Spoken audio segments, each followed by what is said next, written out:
One of the things I enjoy in Manchester doing evangelism is talking to Muslims. I really enjoy it. They ask questions. All of the young Muslim men love to debate and discuss. And yeah, I just absolutely love it in Manchester talking to the young Muslims. I just love it. Um, so if you're a Muslim in Manchester and you want to discuss things, come down to Manchester. We're down in Manchester 3-4 times a week. Look out for me with a table. Come down and have a chat with me if you've got questions. Um, One of the questions that I often get put to me by Muslims is that the Bible's been changed, and I often say to Muslims that this isn't true. When you compare the Bible as an ancient with as an ancient manuscript to other ancient manuscripts, you'll find that that charge is not true. For example, we found the Dead Sea Scrolls, which were copies of the Old Testament, about 40 years ago.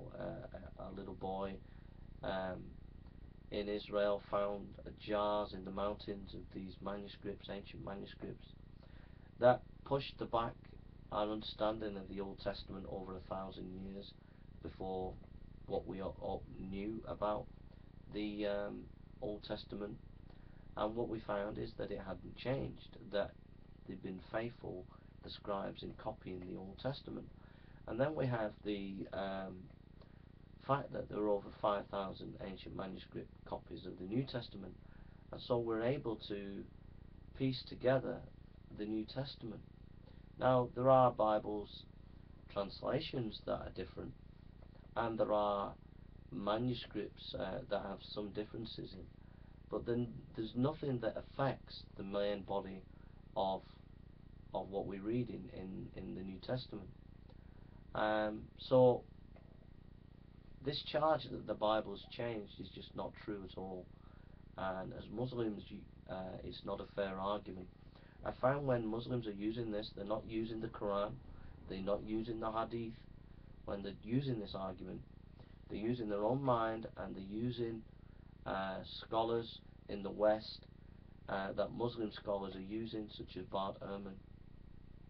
And I always challenge young Muslims. I say, well, you say you believe the Quran, yet you're not actually reading the Quran and using the Quran in this argument. What you're doing is you're using people's opinions. And that's not right, that's not fair. If you're a Muslim and you believe the Quran's the word of God, you should be using the Quran. And the Quran does not have a doctrine of corruption about the Bible. If you take all the Quranic verses and the Hadith, it does not have a doctrine of the Bible being corrupted. And if you were honest as a Muslim, you would study the Quran and you would study the Hadith, and they do not say that the Bible has been corrupted as a doctrine. Alright? Thank you for listening, and take care.